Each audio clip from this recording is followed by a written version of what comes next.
ഏഷ്യാനെറ്റ് സംപ്രേഷണം ചെയ്യുന്ന സംഗീത reality show star സിംഗറിന്റെ 10ാം season ഉടൻ ആരംഭിക്കുന്നു. ഇക്കൊല്ലം ഏഷ്യാനെറ്റ് സ്റ്റാർ സിംഗർ സീസൺ 10 ഏറെ നേരത്തെ എത്തും. 2025 ഫെബ്രുവരി 26 കൊച്ചിയിൽ ദർബാർ ഹാൾ ഗ്രൗണ്ടിൽ നടന്ന ഇവന്റിൽ സ്റ്റാർ സിംഗർ സീസൺ 10 ലോഞ്ച് ചെയ്യപ്പെട്ടു. നിലവിൽ ഗ്രൂമിംഗിലുള്ള 34ഓളം മത്സരാർത്ഥികളിൽ ഭൂരിഭാഗവും അവിടെ സന്നിഹിതരായിരുന്നു. ഏതാനും ആഴ്ചകൾക്കുള്ളിൽ പുതിയ സീസൺ ടെലികാസ്റ്റ് ചെയ്യാൻ തയ്യാറാകുകയാണ് ഏഷ്യാനെറ്റ്. സ്റ്റാർ സിംഗറിൽ പങ്കെടുക്കുന്ന താരങ്ങളെക്കുറിച്ച് പല വിവരങ്ങളും ഇതിനോടകം പുറത്തു വന്നു തുടങ്ങി. ലോഞ്ച് ഇവന്റിൽ ഇവർ ഭാഗമായിരുന്നു എന്നതിനാൽ തന്നെ ഇവരെക്കുറിച്ചുള്ള വിവരങ്ങൾ പൊതുസമൂഹത്തിന് ഇതിനോടകം ലഭിച്ചു കഴിഞ്ഞു. എന്നാൽ നമ്മൾ മനസ്സിൽ കരുതേണ്ട ഒരു കാര്യം, ഇത്രയും പേർ സ്റ്റാർ സിംഗറിൽ ഉണ്ടാവില്ല എന്നതാണ്.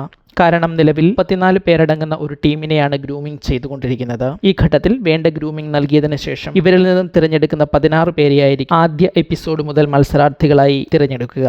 അതായത് ഷോയിൽ സ്ഥാനമുറപ്പിക്കാൻ ഇവർ ഇനിയും ഒരു കടമ്പ കൂടി കടക്കേണ്ടതുണ്ട്. ഇക്കൊല്ലത്തെ മത്സരാർത്ഥികളെ കുറിച്ച് ഷോ ഡയറക്ടർ തന്റെ ഒരു ലൈവിൽ പറഞ്ഞത്, വളരെ ടാലന്റഡ് ആയവരാണ് ഇക്കൊല്ലത്തെ ഷോയിലെത്തുക എന്നും അവരുടെ കാര്യത്തിൽ തനിക്ക് നല്ല ആത്മവിശ്വാസമുണ്ട് എന്ന നിലയിലുമായിരുന്നു. ഇതിനോടകം സോഷ്യൽ മീഡിയയിൽ ഇവരുടെ ഗ്രൂമിങ്ങിന്റെയും മറ്റും ചിത്രങ്ങളും വീഡിയോകളും പ്രചരിക്കുന്നുണ്ട്. KS ചിത്ര ഉൾപ്പെടെയുള്ളവർ പങ്കെടുക്കുന്ന ഒരു സെഷന്റെ വീഡിയോ ഷോ ഡയറക്ടറുടെ സോഷ്യൽ മീഡിയയിൽ തന്നെ പങ്കുവയ്ക്കപ്പെട്ടിരുന്നു. നിലവിൽ വരുന്ന വിവരങ്ങളനുസരിച്ച് സോഷ്യൽ മീഡിയയിലും വേദികളിലുമെല്ലാം ശ്രദ്ധിക്കപ്പെടുന്ന ഗായകർ മത്സരാർത്ഥികളിൽ ഉൾപ്പെട്ടിട്ടുണ്ടാകാം. അതായത് ടെലിവിഷനിലും ഒപ്പം സോഷ്യൽ മീഡിയയിലും ഈ സീസൺ ഏറെ ട്രെൻഡിംഗ് ആകാൻ സാധ്യതയുണ്ട് എന്ന് സാരം. മാർച്ചിൽ തന്നെ ഷോ ടെലികാസ്റ്റ് ചെയ്യപ്പെടും. എന്തൊക്കെയാകും സീസണിന്റെ പുതുമ എന്നതും എല്ലാവരും കാത്തിരിക്കുന്ന ഒന്നാണ്. സ്റ്റാർ സിംഗർ വിശേഷങ്ങൾ അറിയാൻ ഈ ചാനൽ സബ്സ്ക്രൈബ് ചെയ്യാൻ മറക്കരുതേ.